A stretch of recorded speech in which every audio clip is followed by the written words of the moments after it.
Hello everyone, welcome to Scorcher Toys at anymoon.com's review of the Evolution Toy AFC01X Dark Legioss. The Robotech fans among us will know this as the Shadow Fighter from Robotech's new generation. This was Evolution Toys' fourth release in the line and was released in April 2009 for an MSRP of 29,800 yen. Ouch! If you're shopping for this or other Robotech, Mospeada, or heck, just about any other toy, head on over to Big Bad Toy Store using the link in the comments below. By clicking through my link, you help me provide you with these reviews while helping yourself to the toys you want and top-notch service. The box for this toy is pretty much the same as the releases that preceded it. It's pretty flimsy, there's no flip-top lid or anything special about it. Pulling the tray out, you'll find the toy as well as a big synchro gun, also known as a destabilizer, a dark pilot figure, two sets of missiles that can be mounted under the intakes, one missile pod that can be mounted between the arms, four figures of yellow, including an additional pilot figure, which you could use for this toy, but would probably be more appropriate for use with the green Legioss. Behind the tray, you'll find instructions for the regular Legioss releases, an insert specific to the Dark Legioss, and the same stickers that came with the other toys, which is kind of funny since most of the ink is black. Let's start by discussing what makes the Dark Legioss unique and if Evolution Toy captured these differences.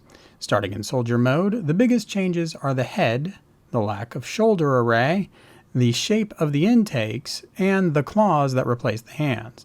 Slightly less obvious changes were the removal of the VTOL vent, removal of the lights on top of the hips and below the knees, and the reshaping of the chest and shoulders. Less significant changes include the lack of emblems on the thighs, shoulders, and shins. Overall, Evolution Toy did fairly well, though the new shoulders don't really look right. Though the shoulder array is gone, we still get the plate on top of the chest that stops the head from rotating in one direction. Since we've got the line art up, one weakness that continues to bother me about these toys is the placement of the head. The intakes sit too high and flat, placing the head in a valley where it looks unnatural and has limited mobility as a result.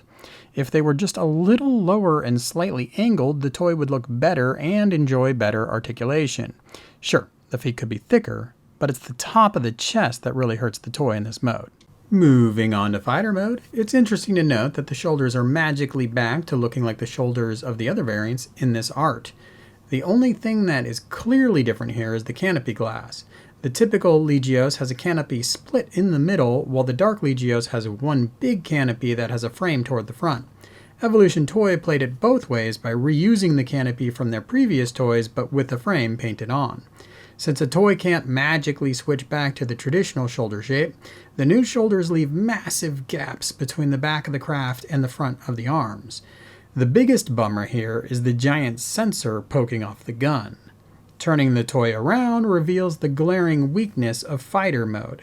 Evolution Toy was unable to concoct a way to get everything to collapse tightly, leaving a long and unsightly tail, while the line art once again relies on magic to get things incredibly compact.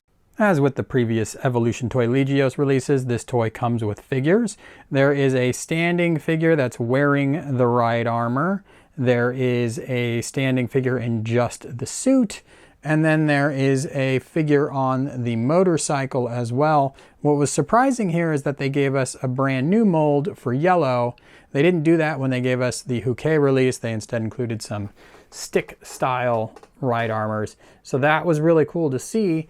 If you want to, you can also remove the figure on the motorcycle and just pose the motorcycle next to one of your vehicles. They also gave us two pilot figures. So you have the black suited pilot figure, which makes the most sense with the Dark Legioss, but you also have a yellow pilot figure.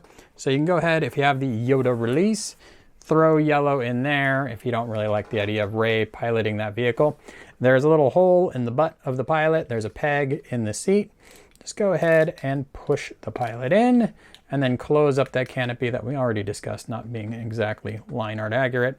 Mine can be a little finicky on me, leaving a gap sometimes, but not a huge deal. You also get missiles that can fit underneath the chest intakes. Now there's just a couple little pegs here.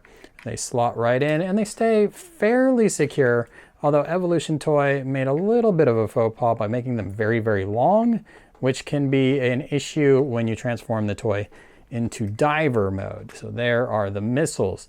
Now, fighter mode itself suffers from having sort of insubstantial pegs that keep the arms in position. And as you handle it, they tend to flop out. So handling this toy in fighter mode, not necessarily the best. Now on some toys, they peg in a little bit better than they do on others, but something to be aware of as a potential new owner of this vehicle.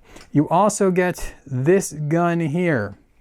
Now, what is the big bummer with this gun is that in order to put it on in fighter mode, we just take out the magazine, and then you can see there's pegs on either side, and you're gonna slot it in between the arms, and there's the slots that receive those. And it holds together fine. It actually helps keep the arms in position, so it alleviates that handling issue we saw earlier. I could peg those in if I really wanted to. But what's really annoying about this is the Toynami Masterpiece Synchro gun or destabilizer.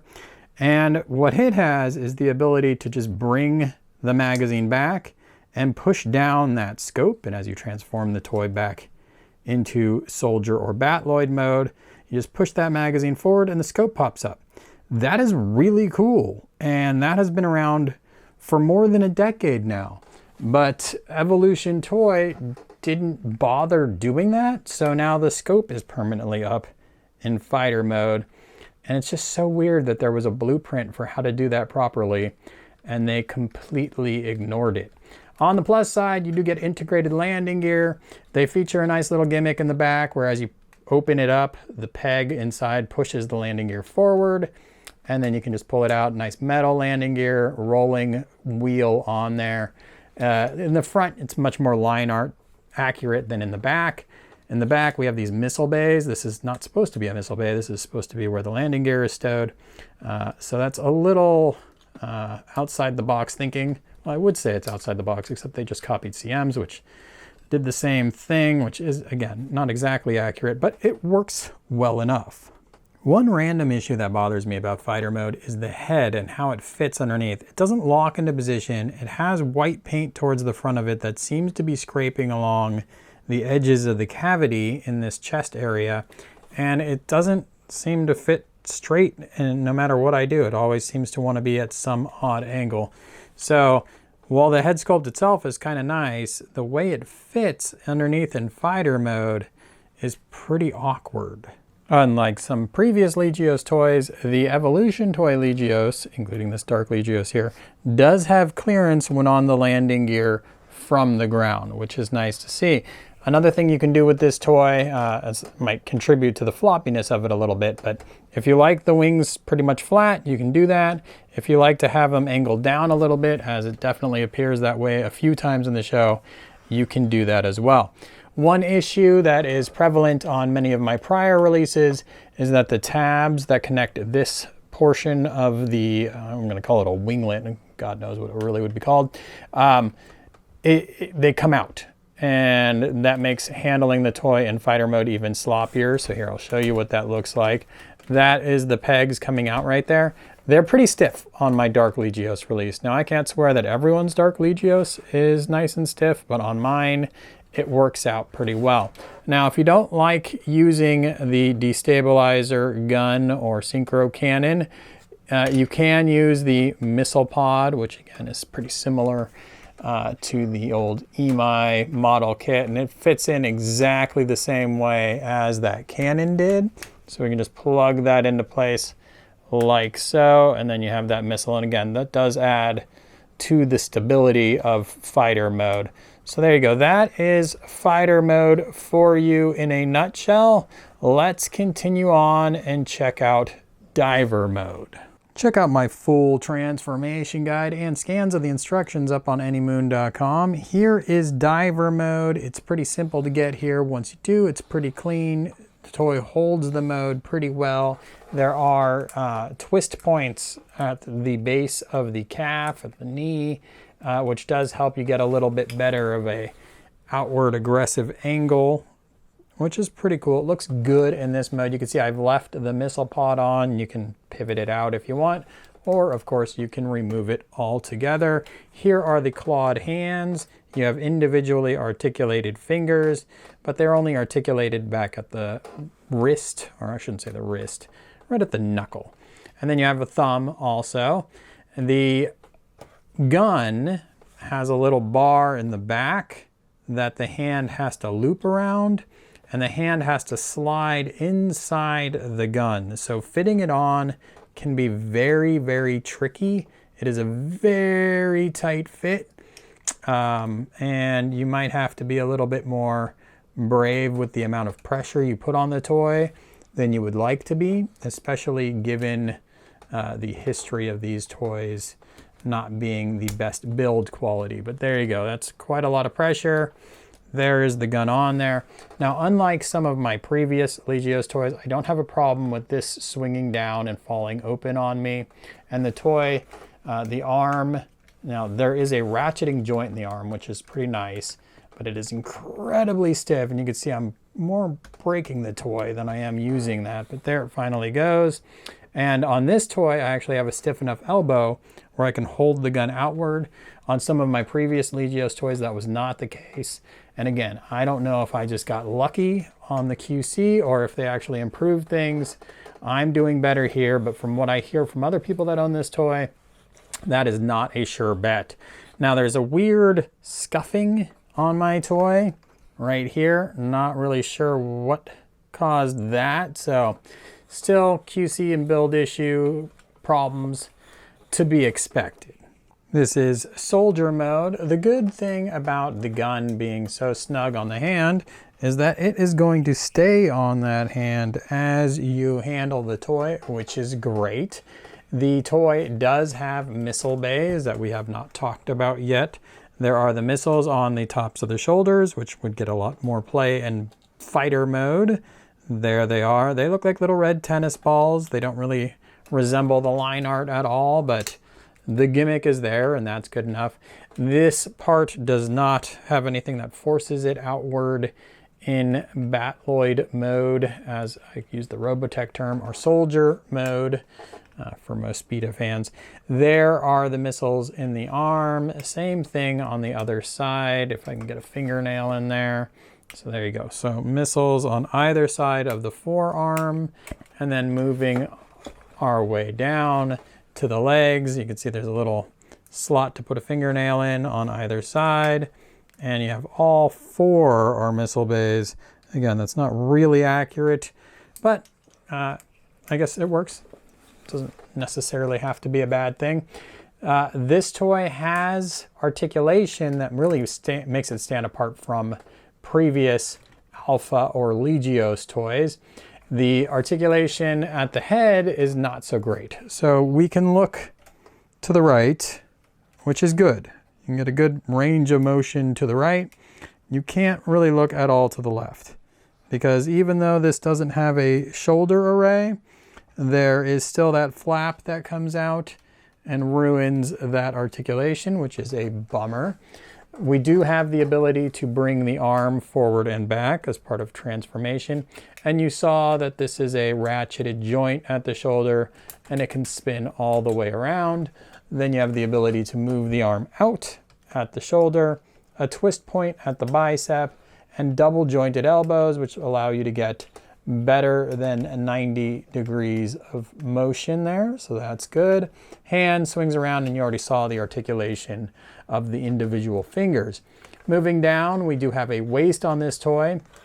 If you want to use the waist, you have to pull the nose cone out from its resting spot, and then you can twist the toy to the side, which can come in handy.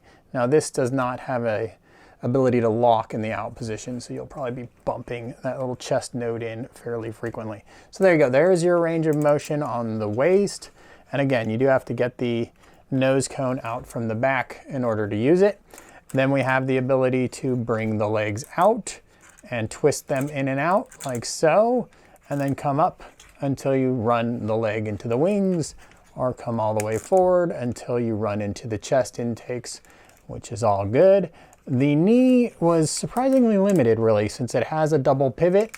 You can come back, but only that far, and then you rely on the actual knee joint itself here. So you can get 90 degrees of motion. Seems like you should be able to get more, so I was a little bummed out about that. You already saw the twist. Foot back and forth a little bit. Not a lot of twist going on. The heel allows you to do a lot.